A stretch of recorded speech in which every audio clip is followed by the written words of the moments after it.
And call to order the regular meeting of the Solvang City Council for April the 9th, 2018. Will you call the roll, please? Councilmember Jamison? Here. Tucson? Here. Waite? Here. Zimmerman? Present. Mayor Richardson? Here, will you stand with me for the pledge? Place your hand over your heart and repeat with me.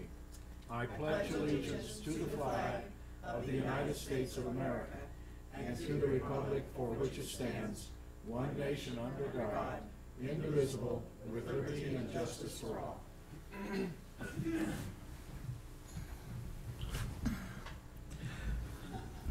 City Manager's report. First, just a correction to the agenda that was on the website. The 50 Home Challenge update and presentation by Supervisor Joan Hartman will be next City Council meeting. So there was a misinformation in that agenda. For City Manager report, first I want to remind everyone we're going to be having our City Council Goal Visioning Workshop next, or 2 Mondays from now, April 23rd, and that'll be from 3 to 5 in the City Council chambers, and we encourage the public to attend to participate in that process. Second, Sunnyfields Park, you may have noticed we've got some new sod there. We had quite a bit of a gopher problem going on there, so we had taken the sod off, done some work to try to eradicate them. Which park? Sunnyfields Park. And so we're hoping that that will resolve the issue, but They're moving to my yard, you know that. that's okay. Yeah, that's a long traveling gopher. They stopped at our house. And then just, we had an employee this last month celebrate her 10-year anniversary. That's Debbie Curtis, who good. used to be in our Parks and Rec and now is in our Finance Department. Congratulations. And that concludes my report. Next is public communications, written or verbal. At this time, please direct comments to the City Council regarding consent calendar items or matters not on the agenda but within the jurisdiction of the Council. Speakers are limited to 3 minutes. I have no speaker slips. Chuck, please come up and identify yourself. I'm Charles Stacy. I've been a resident here for 41 years. I think there need to be more speed bumps in this town. More and more people are coming in and using the back streets as freeways. And we've got schools in there, we got kids walking, we got older people walking, and I'm surprised nobody's gotten hit and killed yet. You know, there's more traffic going through town, and why not get ahead of it? And, you know, it really doesn't bother people that much, you know, to have those things in place. And sometimes it's amazing. You go down the canyon. You ever been passed by somebody in the canyon on the way to the Lutheran home?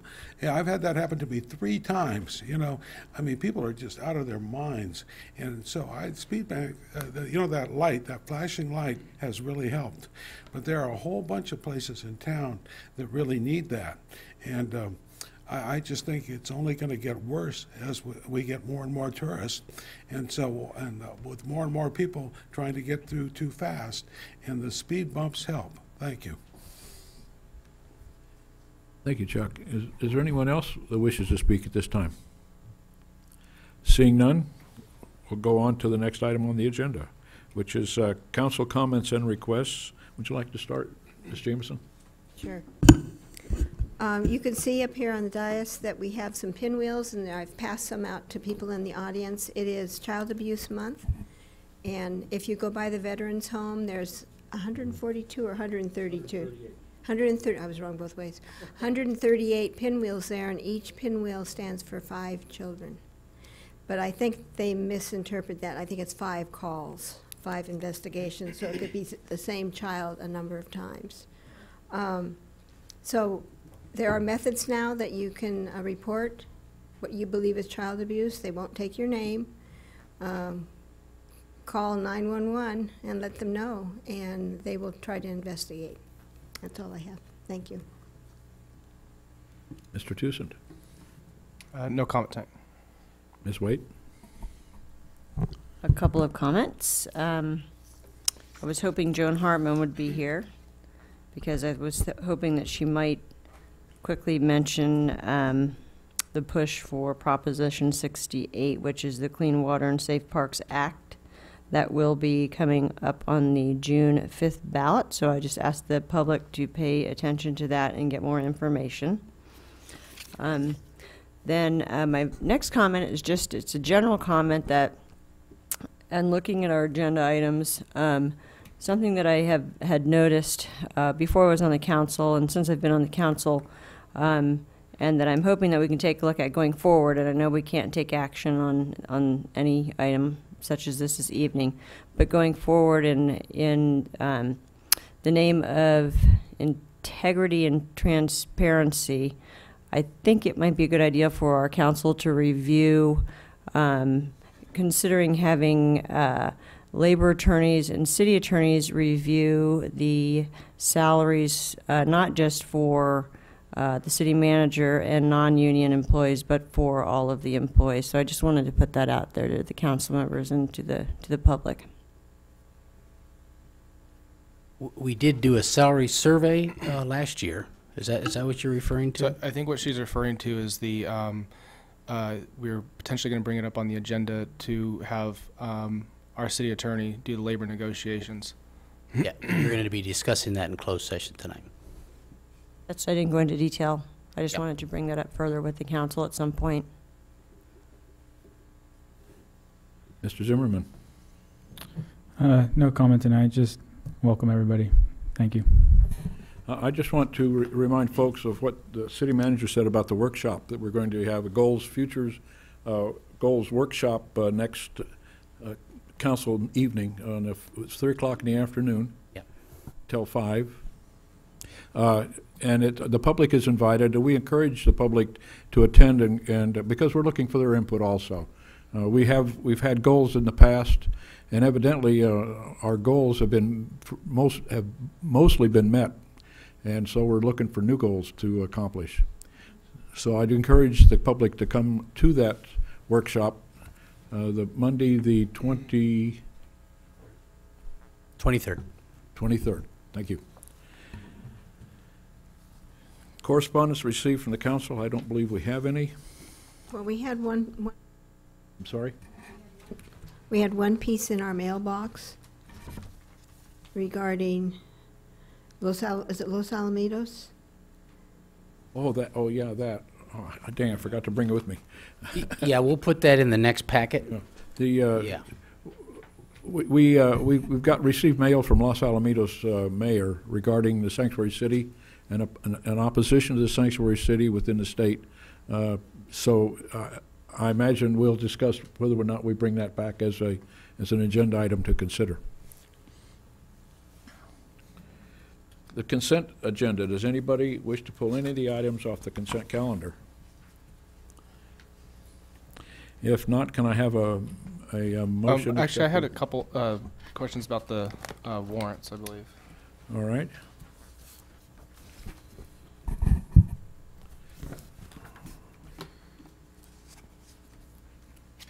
Sandra? What is that?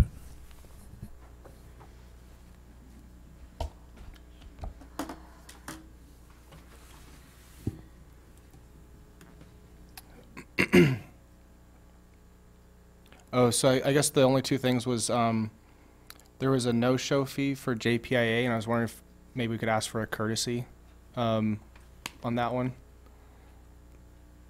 Sure, we can go back to them and ask and Yeah. explain what happened. The second one that was there's a fourth quarter IRS late fee penalty.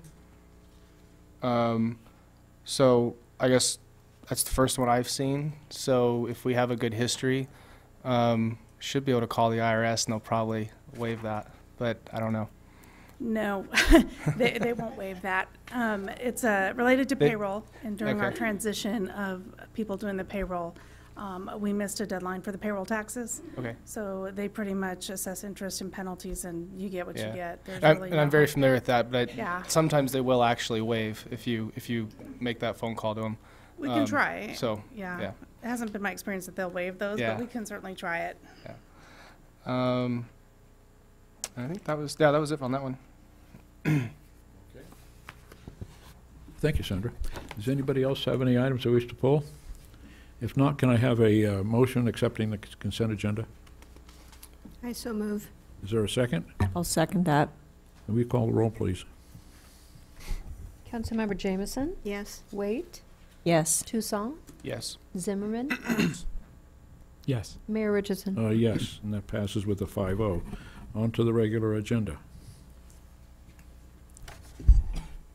Item 5, Memorandum of Understanding, Participation in Santa Barbara County Integrated Regional Water Management Program.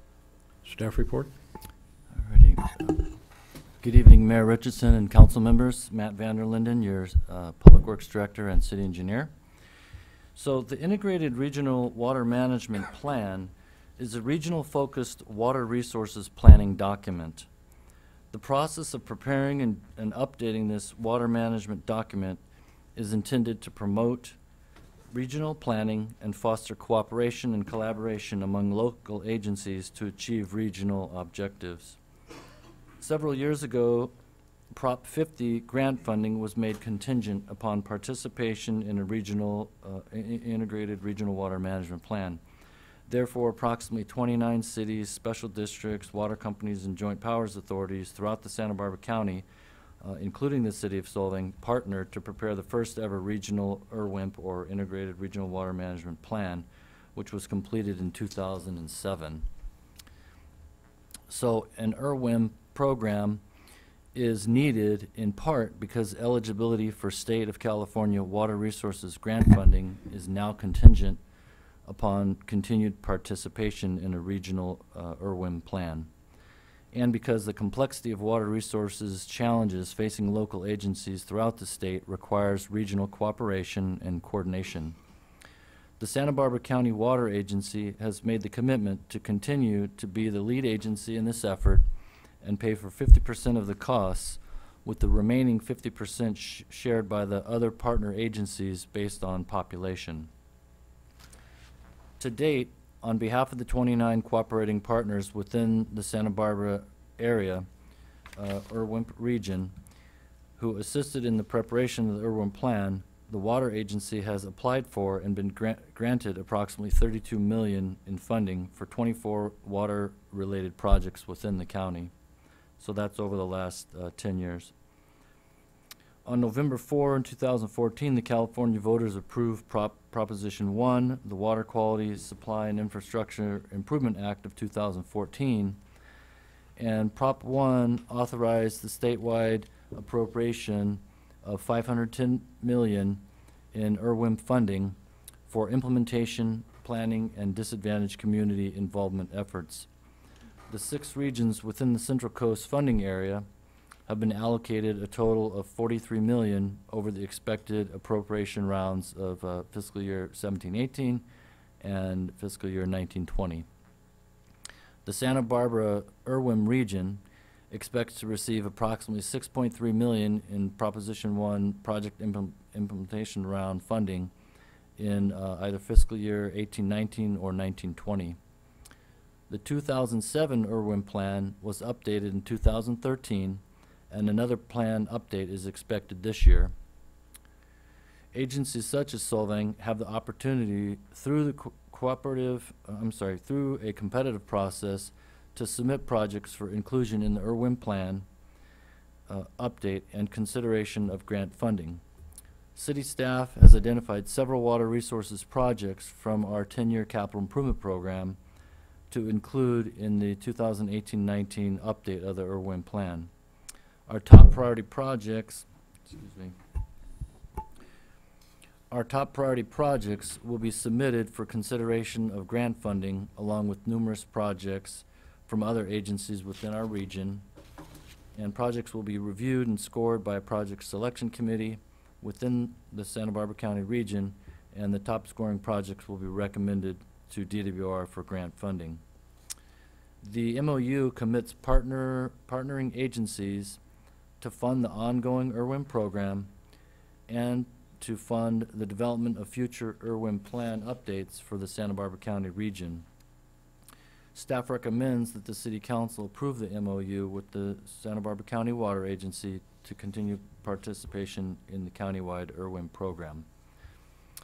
Regarding alternatives, the City Council could choose not to participate in the countywide IRWIM program. However, this would result in the city being ineligible to submit grant applications for most state of California water resources grant programs. Regarding fiscal impact, the city's cost share for participation in the Integrated Regional Water Management Program in fiscal year 18-19 is estimated at approximately $4,000, and future years' costs are expected to be similar. Each year, the proposed participation costs will be presented in the draft fiscal year budget for City Council consideration and approval. So that concludes my staff report. Again, staff recommends approving the MOU and authorizing the city manager to execute the MOU and any future related program documents as may be applicable. Are there questions of the staff report? Well, I have one. We participated in that MOU in previous years, and we paid good money to submit grants that we were never hardly ever considered for. And I'm afraid that we're such a small entity with the number of participants that's there that our odds of receiving any grant money is going to be limited. Is there any, can you comment on that? Sure. That's a very good question. And that has been a concern of many of the smaller agencies that have been participating over the last several years. And so what the county has done in this next round, what they've decided to do is divide the funds that they anticipate receiving between the South County, North County, and now Central County. So they've created kind of like sub-regions so that no one gets overlooked. In the past, the city of Lompoc did receive some funding, but other than that, there were no what I could refer to as Central County agencies. Those would be like San Ynez, Solvang, Buellton, and Lompoc, Mission Hills, Vandenberg Village area, because there's several water and wastewater agencies through that corridor. So they've made a decision to divide up the money, so each of those sub-regions will get some funding. The other thing is, a lot of the past projects, if you have a regional project where the project will actually benefit multiple agencies, those projects are scored higher and are more competitive, and those are the type of projects that have gotten funding. We have requested funding for like our well projects and a storm drain project and a few other water distribution related projects, but you are correct, none of those receive funding. And so because we have the wastewater treatment plant upgrades coming in the next year or two, we felt like continued participation, especially because of that, is a good investment. It's only a few $1,000s each year. It does give Solvang kind of a voice that we wouldn't have county-wide on other like regional projects.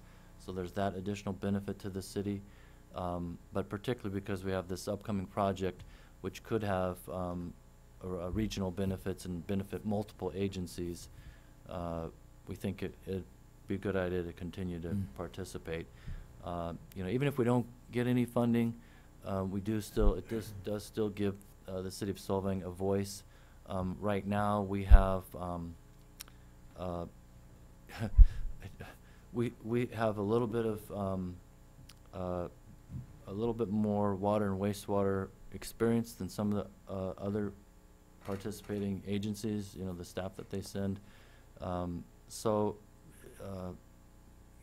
We always are, we're not shy to put forward anything that would be in Solvang's best interest in the San Ynez Valley in general. So, now, who does the grant writing? What happens is once the top projects are selected, the county will usually hires a consultant to put together the grant application. One of the consultants that assists the county in this whole program is DUDEC. It's an environmental and civil water resources firm. They have an office in Santa Barbara. So they've been involved for several years and are familiar. And so the last grant application they assisted with. The hang-up I have is to pay $4,000 a year for a chance to write a grant. It's a gamble. it's not a sure thing, and it's Right. and is the money that is the money we could be applying for, is it going to be significant enough for us to spend that kind of money for a chance to write a grant? Yeah, well, in a few months, you'll see the draft report, but you know, it's a multi-million-dollar project, and so most of the grants require some type of matching funds. Most of now, in the last few years, require a 50% match. So that's probably what we propose. So we'd be making a grant request of at least a few $1 million. So when you get up to those dollar amounts, it's, you know. So we have that upcoming wastewater treatment plant study coming up. Is there any opportunities for us to actually receive monies towards anything, should we move forward with? Right, exactly. That's what I'm trying to convey. I apologize if I'm not making that clear, but Okay. yeah. So I think that's what you're saying, but I wanted to make it more clear. yeah. Thank you. Yeah. So once we finish that study, if the city council chooses to proceed with upgrading the wastewater treatment plant, while we're working on the engineering for that project, we could also simultaneously apply for funding in this next round. Would it have any effect that we have sort of a partner in the wastewater treatment plant? Exactly. Does that help? Yes, that does help us when you have multiple agencies that benefit from a project. So in this case, it would be the county, it would be the new Los Olivos, potentially the new Los Olivos Community Services District and the San Ynez Community Services District, and indirectly the San Ynez Water District, ID1. So we can write the grant. You know, we propose a project with those multiple benefits. If that project is selected as one of the top projects, then the grant application would move forward from there, and then that grant application would get submitted to Department of Water Resources for consideration. Is the $4,000 place for administrative fees for the regional? Is that what it is? Yeah, that's what we estimate. It won't exceed that. I think actually this last year was only like around $2,500. It depends on the amount of activity that's going on with the program. During years when they are going to be updating the plan, there's usually a little bit higher costs, but The reason I'm sour on it is because of our previous experience with the regional water thing. Right, and we got shuffled off to someplace in the basement, you know, and hardly got considered, and it's yeah, just honestly, each year I become less and less of a fan of the whole thing, but I do think at this point, because of this big project we have coming up, it'd be worth it. Yeah, and honestly, on our own, we're not going to compete.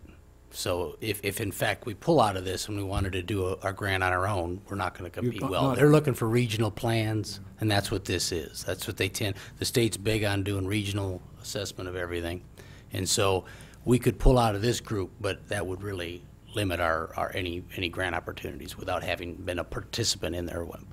Yeah, well, on a lot of the grant programs, one of the boxes that you have to check to be eligible to apply is that your agency is actively participating in integrated regional water management plan and program. So you kind of, the state is really trying to pressure everybody to participate because they want more regional cooperation. They want a local process where top priority projects are selected to move forward for grant applications. Now, it is true, like you said, I think a lot of times the larger agencies, you know, their projects benefit a higher population and things like that, so. And the ranking of the grant request. Yeah, is there any other questions? No, I just have a comment about the timing of it. I think we continue on, and given the circumstance with the other districts and stuff, it seems like the right time to do this. This has to be back Stack by that June, is that to the request. supervisors? So well, their schedule, you know, they have their staff reports several weeks ahead of the actual agenda date. So we have some time before we can really push it then. Yeah, I'd rather not, you know, the staff's trying to be cost-effective and efficient with our time. And Sure, okay. So I'd rather not, you know, delay it or whatever, you know, rather get a decision one way or the other. That would be helpful. I have, I guess that's all the question. I have no speaker slips. Does anybody in the public wish to comment on this item? Seeing none, we'll bring it back to the council for action and decision. Who'd like to start? I'll make a motion to approve the memorandum of understanding with the Santa Barbara County Water Agency to participate in the countywide Integrated Regional Water Management IRWM program and authorize the city manager to execute the MOU and future related IRWM program documents as may be applicable. I'll second. It's been moved and seconded. Will you call the roll? Very good. Councilmember Waite, Yes. Toussaint, Yes. Jameson, Yes. Zimmerman, Yes. Mayor Deshane. No. That's a 4-1 vote. Next item. Item 6, SB1 Road Maintenance and Rehabilitation Account Project List for fiscal year 2018-19. Staff report? Senate Bill 1, or sometimes referred to as SB 1, the Road Repair and Accountability Act of 2017, was passed by the legislature and signed into law by Governor Brown on April 28, 2017, in order to address the significant transportation funding shortfall statewide. SB 1 provides the first significant, stable, and ongoing increase in state transportation funding in more than 2 decades. SB 1 enacts a number of new taxes and fees to generate revenue for transportation projects.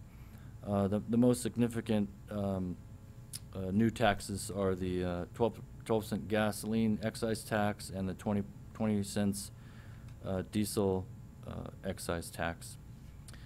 The new revenues generated by SB 1 will be distributed to Caltrans among a few different programs. The program that will most directly affect the city of Solvang is the Road Maintenance and Rehabilitation Account, or RMRA account, under which Solvang will annually receive a population-based allocation of funding for roadway, drainage, and transportation-related projects. The city of Solvang also may receive a small amount of additional transit funding and is eligible to compete for increased active transportation program funding.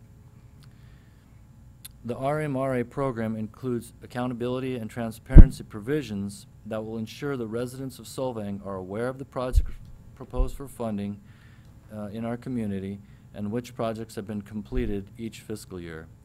The city must present a list of all projects proposed to receive funding from the Road Maintenance and Rehabilitation Account in a public city council meeting. The list must include the description and location of each proposed project, a proposed schedule for each project's completion, and the estimated useful life of the improvement. By presentation of this staff report and conducting a public hearing, the city will have fulfilled the requirements to ensure public input into our community's transportation priorities and the proposed project list. Public Works staff maintain a pavement management system spreadsheet to evaluate and prioritize pavement maintenance projects, and staff also annually updates our 10-year capital improvement program with City Council review, direction, and approval to prioritize and balance all roadway, drainage, and transportation-related expenditures. Considering the small amount of RMRA funding the city will be receiving each year, staff has developed the proposed project list to appropriately and cost-effectively utilize the funds to meet the community's priorities for transportation investment. Regarding fiscal impact, the SB 1 Road Maintenance and Rehabilitation Account funding for fiscal year 17-18, so that's this current fiscal year, was approximately $31,000. And for fiscal year 2018-19, next fiscal year, it's estimated at $92,878. So since the available funding is relatively small, staff recommends holding funds in reserve during some fiscal years to accumulate sufficient funds to implement larger projects every 2 to 4 years. funds are recommended to be utilized on an ongoing basis to expand our regular slurry seal program or occasionally implement special projects. In fiscal year 18-19, the RMRA funds are planned to be utilized for a large slurry seal project. Revenue from the SB1 program will help the City of Solvang increase the overall quality of the road system and help keep our streets and roads in good condition. As far as alternatives, the City Council could approve the project list with any revisions as they direct staff to make, or choose not to adopt the recommended resolution. However, not approving the project list and adopting the resolution will result in loss of the fiscal year 18-19 RMRA funding. So, as a result, staff recommends that the City Council conduct a public hearing to receive public input and then adopt Resolution 18 next in order, approving the road maintenance and rehabilitation account fiscal year 18-19 project list. And what I have done is added or pulled up that project list here on the overhead. And so this year we've accumulated, this fiscal year we've accumulated funding. We're going to receive that approximately $93,000 in funding for next, for next fiscal year, and so we're recommending doing a large slurry seal project. So with this project list, we only really need to show the next year. That's the requirement. But we think it's helpful for planning purposes and also helpful for the community and the City Council to be able to kind of look ahead a little bit. Again, these aren't large dollar amounts. You know, our funding will probably go up from the $93,000 next fiscal year to maybe $95,000, $97,000, and then as more and more electric vehicles get on the road and vehicle gas mileage improvement continues, that money is expected to taper off over the next 10 to 15 years. And so 10 years from now, so it's kind of a stopgap measure, this whole SB1, to help bring the roads up to the proper level. And then in 10 years or so, the state legislature is going to have to come up with a new plan on how to fund road maintenance because there'll be more and more vehicles on the road, but less and less gas and diesel fuel consumed to provide that revenue stream. So, but anyway, back to the project list. We thought it'd be helpful to show a couple years out. So fiscal year 18-19, this coming fiscal year, we propose the slurry seal project, and because of the interest, we've identified that the Alisal Road from the San Ynez River Bridge all the way to the south city limits is in pretty bad shape, and we've been doing a lot of pothole repairs. We've done some crack seal and slurry seal in past years, knowing that eventually we would have to do more major maintenance. So that's the next project that we're proposing, is to use these funds to add to Measure A and other possibly general fund monies to reconstruct that. But one of the new road maintenance techniques that's just come to greater use in the last few years is called full depth reclamation or full depth recycling. And what they do is they have a machine, a milling machine, that goes down the road and grinds up the asphalt pavement and leaves it in place. And then they have this machine, a piece of heavy equipment that's kind of like a giant rototiller, and they spread cement powder on the roadway surface, and then they have a water truck come by and wet it down, and then they have this giant rototiller mix the asphalt that's been ground up, the rock road base, the aggregate base underneath that, and a couple inches of the soil underneath that. They mix it up with the cement and the water, and then they have rollers that come after that and compact it. And now you have this kind of cemented mix of a little bit of soil, native soil, plus the recycled asphalt and road base. And what we would like to do, or what we're suggesting, is in addition to doing that, because of the interest in bicycle projects lately, we can do that project and widen the road and add bicycle lanes on both sides. And, excuse me. So in our 10-year plan, we had a project to add bicycle lanes on LaSalle Road from the bridge to the south city limits. But because there were so many other needs, we dropped that off. It was a project kind of far out, and we dropped that off the list, knowing that eventually we'd come back. But now that the need to reconstruct the road is here and we have this new funding source, we thought, well, let's move that project back forward, and we can do this full depth reclamation. And there's a lot of greenhouse gas benefits because you're not hauling all that material off and hauling new material in. You're just recycling it right there in place. And there's less traffic because you have less trucks coming in and out, going back and forth. And so the overall process is less disruptive, and we will save money. And we thought, you know, with this new SB1 funding, we can also include widening the road and putting bike lanes in on both sides of the road. So that's why we showed that.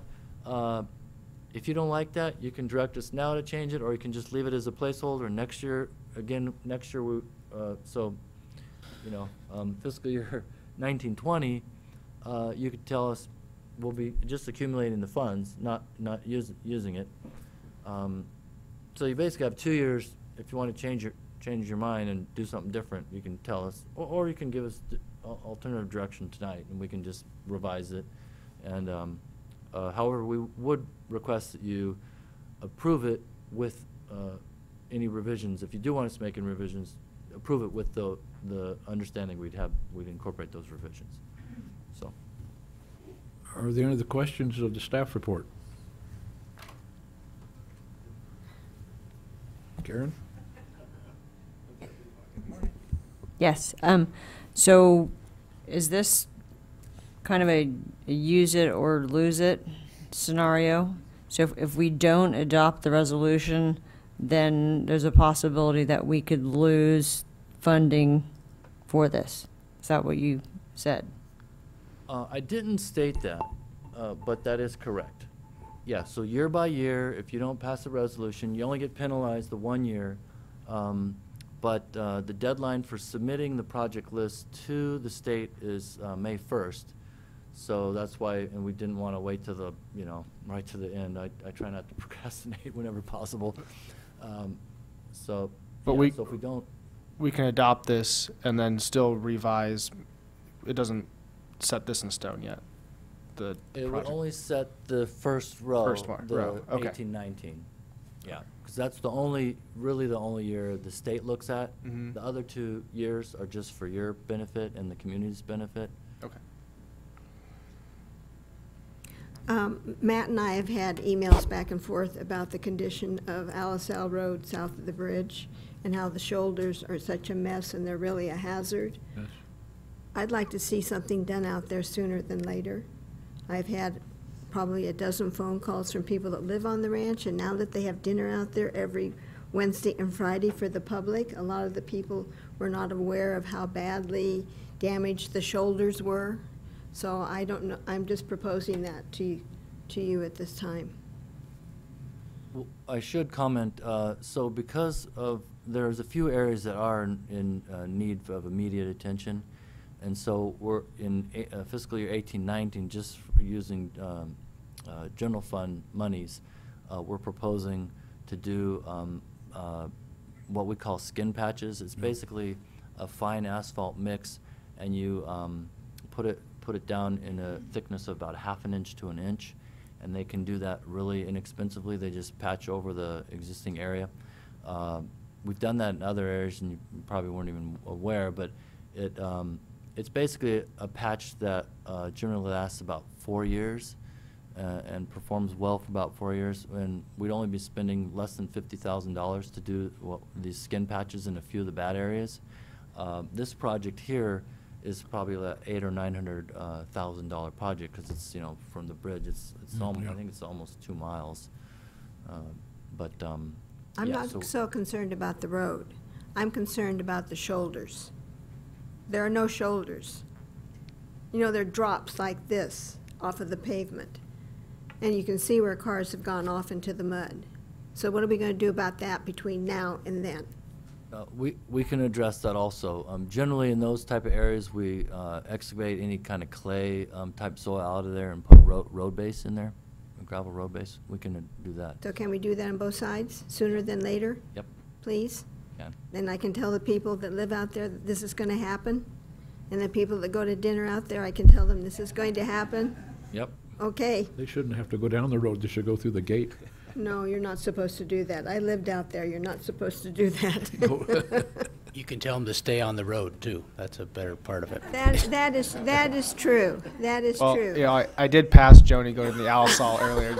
She was a little stuck off on the sides, so. I should mention, those problem areas are partly due to drainage problems along the shoulder of the road. And we've already met with a consultant just to kind of take a quick look in the planning. And if we proceed with this full depth reclamation, we will actually adjust the grades of the road slightly and improve those drainage problems. So that's our intent to do a more permanent addressing of that. So. And I have to say that the road is not in that bad shape. Because when you get to the city limit line and it becomes the county road, then you really know that it's a bad road. It's like another planet. It is. It is. It is a very easy spot to find. Is there any other questions of staff report? Seeing none, we'll open the public hearing regarding this item. I have no speaker slips. Is there anyone in the audience who wishes to speak on this item? That's a good comment. Thank you, Chuck. Bicycle riders, not bikers. Seeing no others, we'll close the public hearing and take it back to the council for action. Who would like to start? I'll make a motion to conduct the hearing to receive public input and adopt the resolution. For item 6, a resolution of the City Council of the City of Solvang approving the road maintenance and rehabilitation account for the years 2018 through 19 project list. Is there a second to that motion? Can we add? So- Can we? Yeah. You want to amend the motion? Do you want to make a substitute? No, you go ahead. All right, so I guess I'll make a substitute motion to accept item 6 resolution with the adjustments that on Alisal Road on the shoulders, patching those Areas. what's the term? Well, what I was anticipating is proposing that with general fund monies, not this SB1 money. So you don't. We would still. So we can just would still adopt do this it. resolution now, and then Okay. So you don't need to amend it for that. Okay. Yeah, you would be using this funding for the slurry seal project, but I think what we're hearing from staff, from council, is you'd like staff to include doing some other additional repairs along Alisal before this project comes into play in a couple and of that'll come up on as another agenda item. We'll discuss that. And That'll be in your annual budget. That'll be one of the projects Okay. that Matt's talking Yeah, about well, adding. I obviously have a lot of things that you look Mm-hmm. at and everything, but anyway, a few weeks back, the city council approved the Measure A program of projects, and there was a line item in there with $75,000 for miscellaneous roadway improvements. So we can use that Measure A funding To do that now. to do that, yeah. Okay. Yeah, well, it's next fiscal year, so this summer.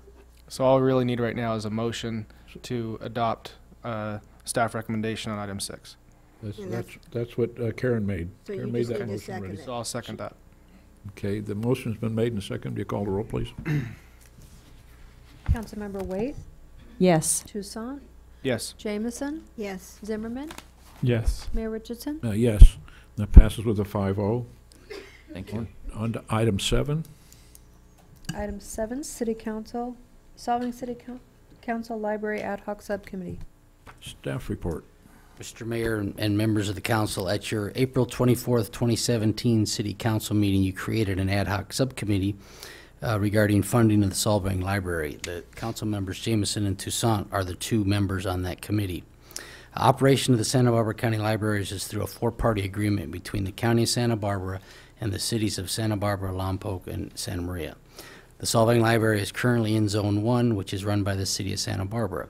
They are responsible for the operational budgets for the Carpinteria, Montecito, Santa Barbara Central, Santa Barbara East Side, Igualita, Solvang, Buellton, San Ynez, and Los Olivos branches. All of the branches are incorporated cities receive additional funding from those incorporated cities. Recently, the Board of Supervisors created a Zone 4, which would be run by the city of Igualita and would incorporate the operation of the Solvang and Buellton libraries. The ad hoc subcommittee would like to pursue options for changing zones, and instead of potentially moving to Zone 4, maybe to look at moving to Zone 3. So this item was put on the agenda so that you could give them some direction in that possible endeavor of looking at different zones. Questions of staff report? No questions. I just, what is the bottom line benefit of changing zones? Well, we can discuss that when we take action. Right now, there should be questions of the, Well, gee, that is a question of staff yeah. report. Yeah, I think there's been a consistent frustration with the city of Santa Barbara and running Zone 1 and the charges that we get as part of that, being part of that zone. So I think Zone 3 does it a little different, seems to be run a little better, so it could be a better operation for Solvang to have, in particular, Buellton also to go into that zone. So there's just operational improvements, maybe less cost to the city and our contribution. are there any other questions? Seeing none, then I have no speaker slips. Is there anybody in the audience who wishes to speak? Who wants to start first? Shirley?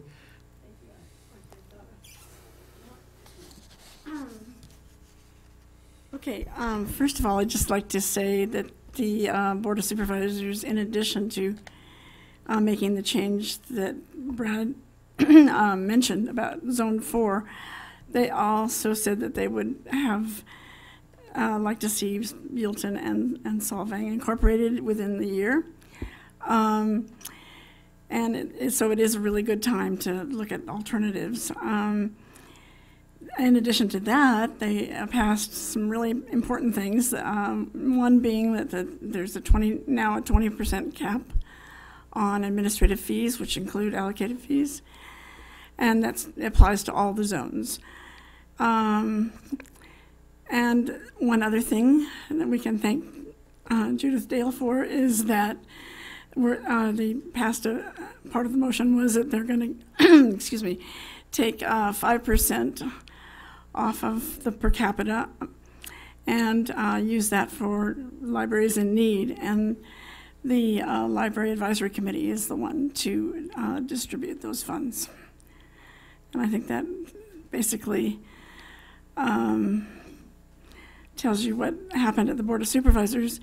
One other comment about Santa Maria as opposed to Goleta or Santa Barbara is that it seems like geographically it makes a lot more sense to be a part of that group, because they already have Los Alamos, and it's only 10 minutes from there to Buellton, whereas with Goleta or Santa Barbara you have to travel quite a bit further to do whatever it is, a meeting or anything.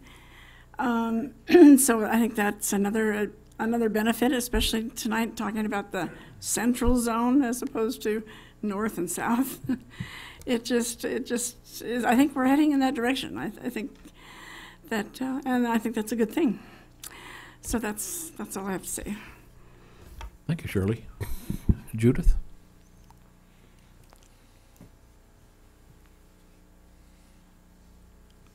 Not sure where to hand this in. As many of you probably know, I represent libraries in the 3rd supervisorial district, which include, obviously, Buellton and Solvang, as well as Guadalupe and Los Alamos. And to reiterate what Shirley said, the last Board of Supervisors meeting was an absolute positive step, especially for libraries in Zone 1, which is the Santa Barbara zone. Two very important things happened. Probably the most impactful for Buellton and Solvang is that the administrative fees were capped at 20% of the per capita money from the county, not city contributions, not friends contributions, not donations. So I'm not sure exactly, I didn't look up your folks, but for Buellton, that would be from about, before this happened, before Santa Barbara changed, our fees were somewhere under $8,000, and if they had kept the system, they would have been $48,000 this year. So they'll go back down to a 20% of what the per capita from the county gives us. And for Buellton and Solvang, that's about somewhere around $86,000. We did make an equity fund. So 5% of the $3.6 million that the county gives per capita, 5% of that is going to come off the top to the Library Advisory Committee, the County Library Advisory Committee, that has a representative of each city. Shirley is your representative to that group, a representative from each supervisor, as well as the zone in Goleta that has CSA 3, they call it. So it's got 18 members, and that committee will look at what libraries are in need. Is there a special need for a certain library at a certain year? For example, Guadalupe, ongoing, their city really can't support their library to the tune that it should be. And if anywhere needs a library, it's Guadalupe and Coyama. So that money can be administered by the LAC. Now, the downside of that is that every library is going to lose 5% of their county funding. So for Solvang, that's about $4,336. However, that will be offset by the reduction in administrative fees. So I don't want you to panic and think the county really messed you up. They really have helped you greatly. As far as where Buellton and Solvang should go, I urge you, I agree with Shirley, we need to look into, Lompoc does not want Buellton and Solvang, okay? Because everyone's saying, why aren't you going to Lompoc? That's where Buellton came from. And well, Buellton used to actually be in the Santa Barbara zone with Solvang, and then I have no idea why way back when it went to Lompoc. But I think it is worth looking at. I would implore you, though, to work closely with the city of Buellton to keep Buellton and Solvang in the same zone. The new arrangement we have with cooperating with each other on projects, programs, hours that were open or closed have really been unbelievably successful. Since we're both in the same zone, we can coordinate that. So whatever happens, please keep us in the same zone. Whether we go Goleta, you know, as you know, the county paid for a $75,000 study, and that's where the recommendation that there be a fourth zone, Goleta. As you know, Santa Barbara and Goleta are like two children. They can be at each other's throats, but I do agree with Goleta being an additional zone. So which way we go, you know, will be actually up to the Board of Supervisors, but I think they will probably follow the two cities' recommendation. So, but please work closely with Buellton. Holly Sierra and Dave King are our kind of ad hoc folks. So hopefully you two will work with them and discuss. And obviously, since you're in my district, I will be involved too. And we can politic the Board of Supervisors to go the way we want. So do you have any questions of me or? I have one real quick question. Sure. Given the recent changes, I think before we were kind of recognizing that the JPIA kind of option would be like more of a long-term. Absolutely. Vision. Is that, even given the changes now, is that still, I just want to confirm that that still looks like it's that's the best still way on to the go. table. Okay. Basically, the consultants thought that the county should form a JP, you know, a joint powers to JPA. administer libraries rather than have this antiquated system. The reason we have this system is because back 50 years ago, there were only 3 incorporated cities in the county, Santa Barbara, Lompoc, and Santa Maria. And so that's how they became the administrators for all the branches. Well, it's 50 years later, and unfortunately, the county took a very, very hands-off attitude and let each city determine how they administered libraries. So there were huge differences between how the three zones were administered. And I was kind of in a unique position to see that because I have libraries in all three zones. Los Alamos and Guadalupe are in the 3rd supervisorial district, but they're in the 3rd district zone for, and Buellton and Solvang are in the 1st district zone. And believe it or not, Vandenberg Village is also in the 3rd supervisorial district. So I had libraries in all three of the administrative library zones. And when I saw the difference in how they were being administered, not only financially, but either hands-on or hands-off, or let's call it dictatorial or a little more collaborative, it was astounding. So I think a real breakthrough was this last Board of Supervisors meeting, where I think that they will take a much more, shall I say, authoritarian view on how the contracts with the administrating cities are made, a little more financial transparency, what their duties should be, what the branch duties should be, and obviously the 20% is huge. For as I said, for Solvang, it's probably somewhere around $40,000 difference. So, here, here. Any questions of Judith?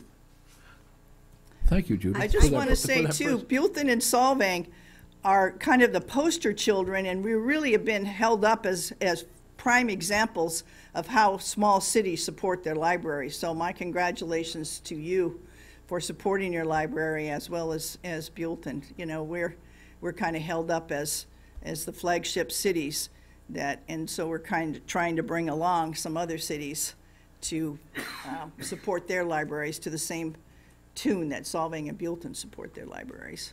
I just have a comment. Thank you. You're welcome. Thank you for standing up there and fighting for us. You have the history with you. You know what you're talking about, and they had to listen to you at that last supervisors meeting. They had to, because you told it like you told the story, and unfortunately, the story has not been very kind as to how Buellton and Solvang have been managed by Santa Barbara Central. It's not a good relationship, and we will not be a part of that zone. We will either be Goleta or Santa Maria. Right, right. But there is one caveat here that we're going to have to make some decisions or do some politicking pretty quickly. Goleta cannot take us until July 2019. Right. So if we go with Goleta, and we probably, won't know for a year which way we're really going to go, where we go this next year is going to be interesting. Now that Santa Barbara is capped at 20%, it really wouldn't be horrible to stay in Santa Barbara for this interim year.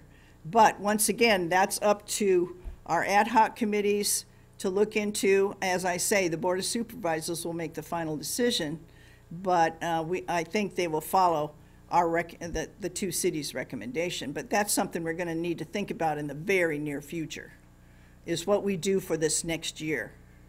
Well, that was one reason why I asked Brad and the mayor to put this on tonight, so that we can, start our talks as soon as possible. I'll be honest with you. I kind of, as you know, I kind of approached Buellton with this, and Buellton hasn't really given it much thought yet. They're kind of thinking, okay, we'll just go Goleta, but I don't think they truly understand that there's an interim year where we're going to be orphans. So I will leave it up to Ryan and Joni to get together with Buellton and get this thing figured out. And then bring it back to your council. Sometimes it's good to be an orphan. Well, it's certainly good. We're not going to be permanently with Santa Barbara under the old system that was happening. Just to give you what was happening, Santa Barbara was proposing to take 18.5% administrative fee, not of the per capita money from the county, but the entire operating budget, as well as 6% allocated costs. In other words, they wanted us to pay for their city attorney, their city council, their mayor, their finance department. so on. So it turned out to be about 25% of your entire operating budget, not just what you got from the county. And that's tens of thousands of dollar difference than what we finally ended up with to our benefit. Yeah, so it's a good day for libraries. Was. Thank you, Judith, for your presentation. You're welcome. That was very informative. You're welcome. We appreciate it. I gave you extra time, but you used it gratefully. Yes. All right, great.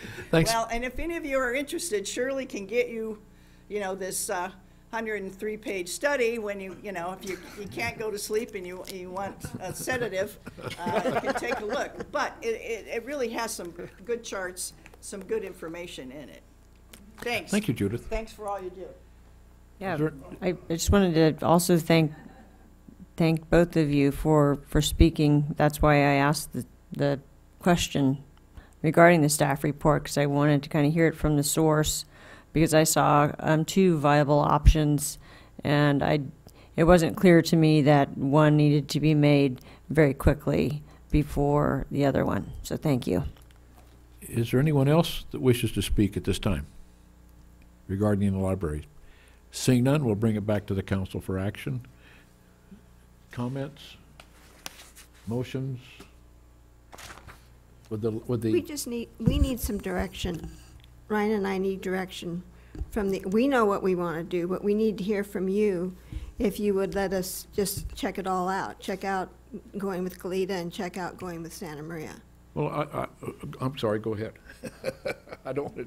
I think you should check it out. Check out or check it out. Any comments, Neil? Well, yeah, I agree that you ought to give us the options of what we can do.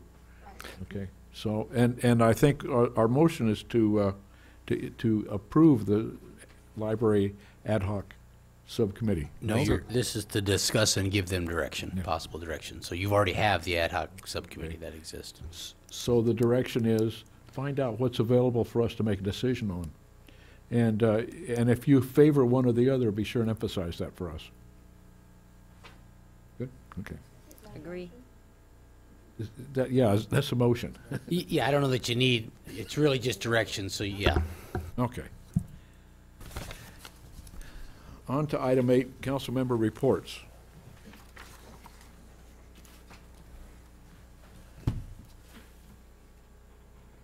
I have a makeup to do. Does anybody have one current? I don't think either attended the wastewater. Well, I was unprepared last meeting for SBCAG and APCD. Oh, now you're prepared. Now I'm prepared.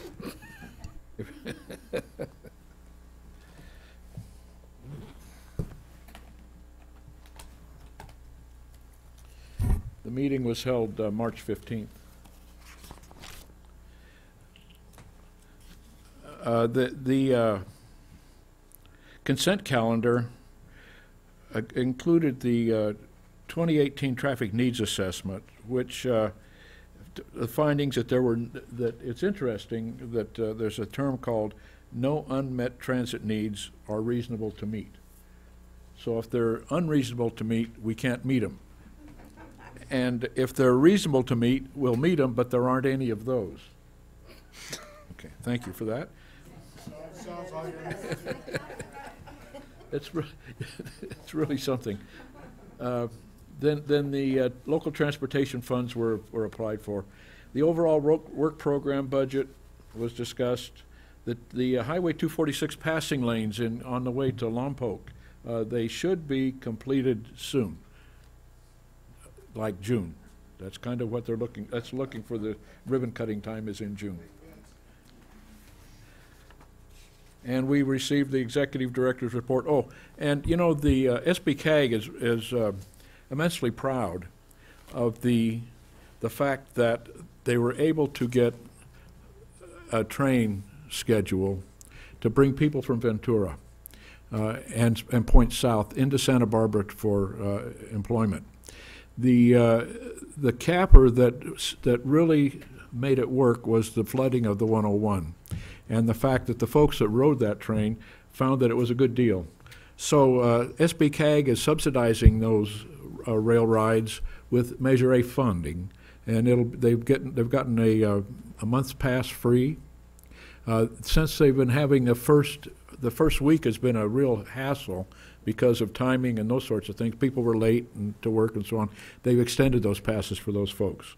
But there was a ribbon cutting last Friday, and it was attended by all the dignitaries. And this train was proposed on the 101 lane and a train study, and it was studied in I guess it was in the early 90s or something, and it's come to fruition after all this time. It was required coordination from 2 or 3 different rail companies plus Union Pacific, so they're very proud of that. And then Caltrans district report was reemphasizing the success they had with the flood and cleaning up the 101 after the flooding. That's SBK. APCD.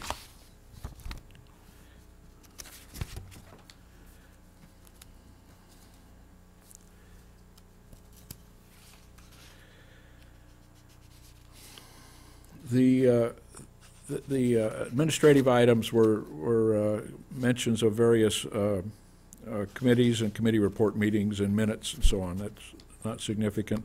The discussion items were the Santa Barbara County Education Office Education Celebration event, which is going to take place on May 24th to recognize teachers selected for various environmental education grants, including the Care for Our Earth grants. The one that's dearest to my heart is the 2017 Vessel Speed Reduction Initiative Program. That's where the Santa Barbara County APCD, Ventura County APCD, funded with incentives for ships to slow down through the Santa Barbara Channel. The highest portion of pollution in Santa Barbara County comes from the shipping lanes. We can do all we can do on this land in reducing pollutants, but the ships come by, overwhelm that. So with incentives, they've been able to slow through initiative programs the ships from 14 to 16 knots down to 12 to 10 knots passage through the channel, which has reduced pollution immensely. But the real side benefit, and this is the part that I really like, is it's reduced the number of whale strikes. At the speeds that they were running, a whale was hit, it was killed. At these speeds, they're injured, but they aren't killed, and they have opportunity to get out of the way of the ship running slowly. So that's the major benefit, and they've awarded prizes and honorariums to these various shipping companies, and one of the ones that I like to talk about is Maersk. That's the Danish shipping line. Where they were among the leaders to do that. Now there was a couple of Chinese shipping companies also that did it.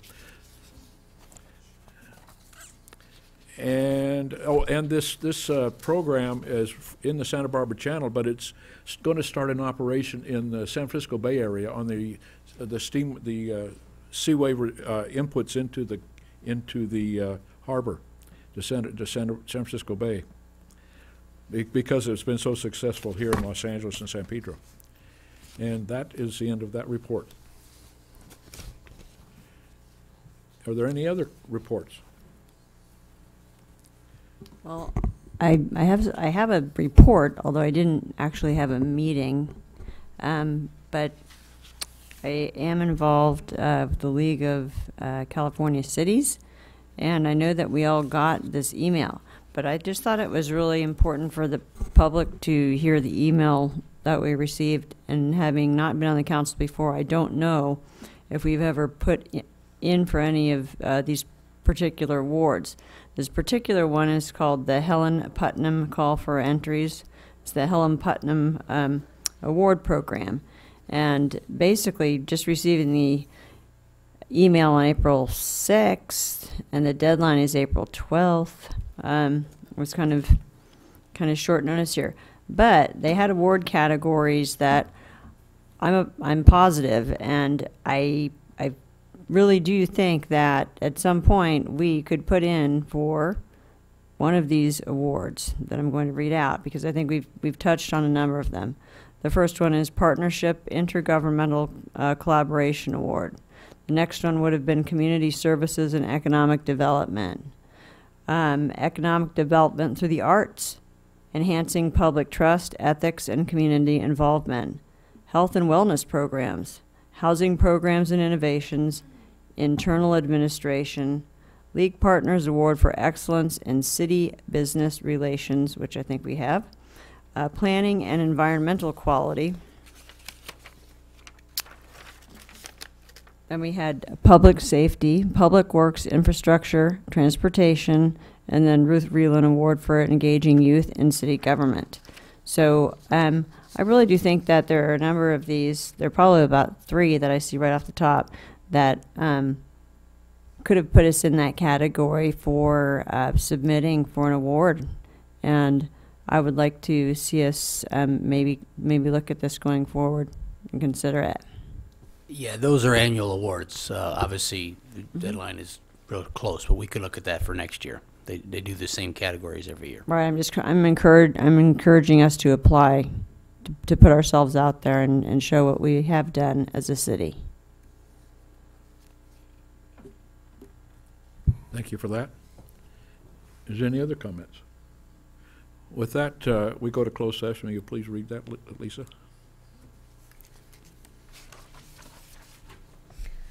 Item 10, closed session, Government Code Section 54957.6, conference with labor negotiators, agency representatives, Brad Vidro, City Manager, and Sandra Featherson, Administrative Services Director, Employee Organization Teamsters Local 986. We're going to retire to closed session.